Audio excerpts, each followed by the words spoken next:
안녕하세요. BTX입니다. 오늘은 사사기 4장을 살펴보겠습니다. 이스라엘 백성들은 또 하나님 코앞에서 악을 행하였습니다. 그러자 하나님은 하솔의 도판 가나안 왕 야빈의 손에 그들을 파셨습니다.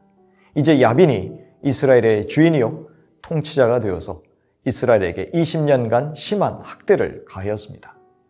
야빈 왕의 군대 장관은 시스라요, 야빈은 막강한 철병거를 900승이나 보유하고 있었습니다.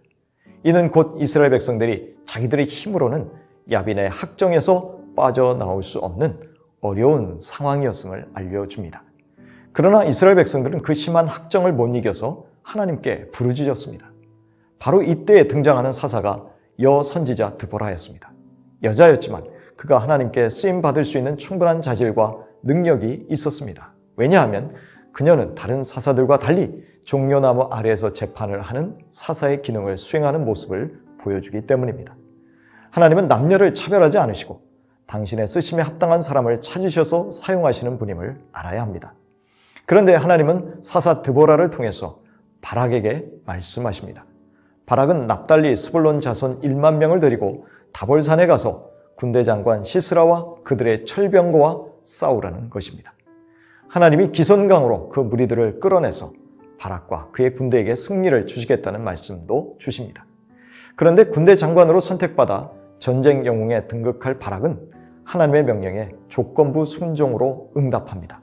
사사 드보라가 자신과 함께 가면 가겠지만 드보라가 함께 가지 않으면 같이 가지 않겠다는 것입니다. 군사 동원 면에서나 전쟁의 승리를 위해서 사사 드보라가 옆에 있어주기를 바라는 마음이 있었을 것입니다. 그러나 하나님이 승리를 주겠다고 약속하셨으면 믿고 가면 될 것을 조건을 붙이면서 사사인 드보라를 의지하는 다소 나약한 사내 대장부의 모습을 보여줍니다. 여호수아와 갈렙 혹은 처음 사사였던 온니엘과 같은 용맹과 믿음을 볼 수 없습니다. 이에 대하여 드보라가 함께 가리라고 약속합니다. 그러나 드보라는 바락이 전쟁에서 승리를 얻더라도 영광을 얻지 못할 것이라고 예언합니다. 왜냐하면 시스라라는 적장은 한 여인의 영웅적인 행동에 의해 죽임을 당할 것이며 그 여인은 그 대담하고 용기 있는 행동으로 인하여 영광을 얻을 것이기 때문이라는 것이죠. 이에 바락은 드보라와 함께 게데스로 가고 게데스에서 시스라의 철병거와 이스라엘의 1만 명의 군대가 일전을 준비하게 됩니다. 이렇게 바락의 유약한 믿음의 반응은 순식간에 그에게 임할 영광을 사라지게 만들었습니다. 당시의 전쟁에서 가장 큰 영광은 적장을 죽이는 것이었기 때문입니다. 하나님이 만들어 주시려고 했던 믿음의 영웅에 대한 상급이 사라지는 순간입니다. 간이 작으면 이렇게 손해를 볼 수밖에 없습니다. 그러면 이 전쟁에서 어떤 여인이 찬사를 받게 될 것인가요? 바로 11절에서 그 여인에 대한 정보를 알려줍니다. 그 여인은 모세의 장인 혹은 처남 호밥의 자손의 하나인 겐사람 헤벨의 아내 야엘입니다. 헤벨과 그의 아내 야엘은 게데스에 가까운 사하나님 상수리 나무 곁에 이르러 장막을 쳤습니다.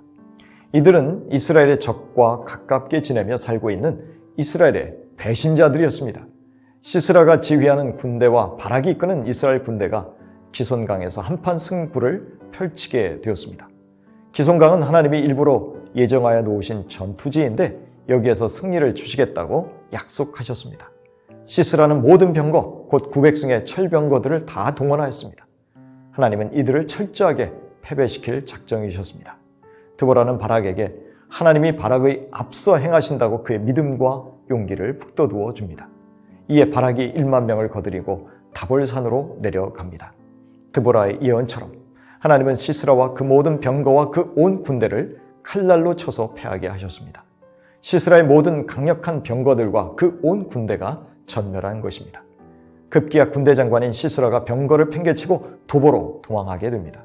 이것은 하나님이 이스라엘 백성들 앞서서 친히 전투에 참여하셨기 때문입니다. 겐사람 헤벨의 아내 야엘이 도주하는 시스라를 영접할 때 패장 시스라는 아무 저항 없이 그녀의 영접을 받고 이불을 덮고 누웠습니다.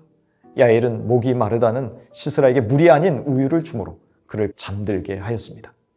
그녀는 바락이 당도하기 전에 자기 스스로 장막 말뚝으로 시스라의 관자놀이를 박아서 시스라를 기절하여 죽게 합니다.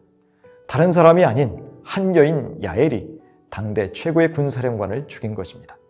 드보라가 예언하였듯이 시스라는 한 여인의 손에서 최후를 마친 것이죠.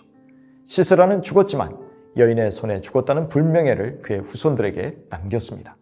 한편 바락은 본인이 적장을 죽일 수 있는 기회를 여인에게 빼앗긴 불명예를 안게 된 것입니다. 분명 적군을 패하게 하신 분은 하나님이시라고 기록하고 있으니 이 승리는 하나님이 주신 것입니다. 이제 이스라엘 백성들은 그 여세를 몰아서 주력 부대를 잃은 가나안 왕 야빈을 더 궁지에 몰아넣어 야빈을 진멸하였습니다. 다윗은 죽기 전에 솔로몬에게 힘써 대장부가 되라는 유언을 남깁니다.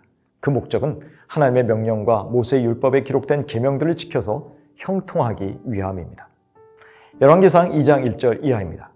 다윗이 죽을 날이 임박하매 그의 아들 솔로몬에게 명령하여 이르되 내가 이제 세상 모든 사람이 가는 길로 가게 되었으니 너는 힘써 대장부가 되고 네 하나님 여호와의 명령을 지켜 그 길로 행하여 그 법률과 계명과 율례와 증거를 모세의 율법에 기록된 대로 지키라. 그리하면 네가 무엇을 하든지 어디로 가든지 형통할지라. 사도 바울 역시 고린도 교인들을 향해서 남자답게 강건하라고 권면합니다. 그리고는 모든 일을 사랑으로 행하라고 합니다. 신약시대의 대장부 역시 하나님의 계명을 따라서 하나님을 사랑하고 이웃을 사랑하는 것에서 증명된다는 것입니다. 고린도전서 16장 13절 이하입니다. 깨어 믿음에 굳게 서서 남자답게 강건하라. 너희 모든 일을 사랑으로 행하라. 하나님은 오늘도 남녀를 가리지 않고 바락과 드보라, 야엘과 같은 믿음의 대장부가 될 사람들을 찾고 계십니다.